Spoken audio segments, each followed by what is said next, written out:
মানুষের হৃদয়ে স্থান নিতে পারেনি, মানুষের জন্য কোনো কাজ করেনি বলে।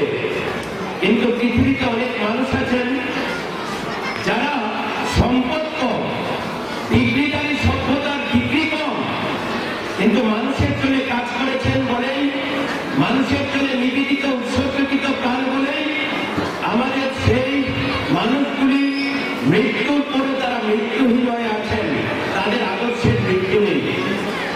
তাই আমরা চাই আমাদের শিক্ষক শিক্ষিকারা আন্তরিকভাবে ছেলে মেয়েদের বিদ্যা বিতরণ করুক, তাদেরকে সুশিক্ষিত করে তুলুক। আর বিদ্যা বিতরণের জন্য বিদ্যালয়টা হচ্ছে সামগ্রিক শিক্ষার কেন্দ্রস্থল। শিক্ষা শুধুমাত্র পুঁথিগত নয়। আমাদের স্বামী বিবেকানন্দ বলেছেন, education is an all-round development. Education শুধুমাত্র পুঁথিগত বিদ্যার মধ্যে আবদ্ধ নয়, এডুকেশনটা হচ্ছে সামগ্রিক।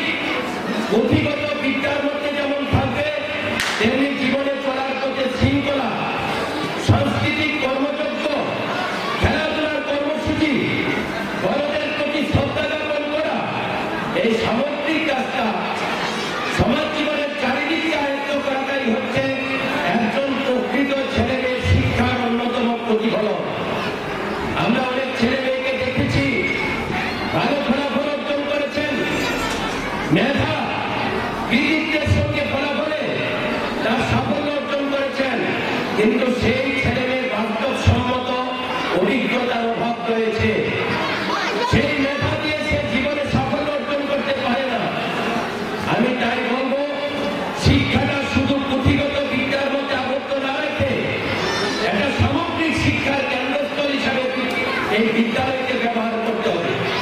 বিদ্যালয় যেমন পরিষ্কার পরিচ্ছন্ন থাকে, তার জন্য আমাদের যেমন চেষ্টা করতে হবে এই বিদ্যালয় থেকেই ছেলেমেয়েরা তার বাড়িতে গিয়ে পরিষ্কার পরিচ্ছন্ন থাকবে। তার পোশাকটা পরিষ্কার পরিচ্ছন্ন কিনা, তার চুলগুলি পরিষ্কার পরিচ্ছন্ন কিনা, নখগুলি ভালো করে কাটা আছে কিনা, তার স্বাস্থ্যবিধি সে মেনে চলে কিনা, এই বিষয়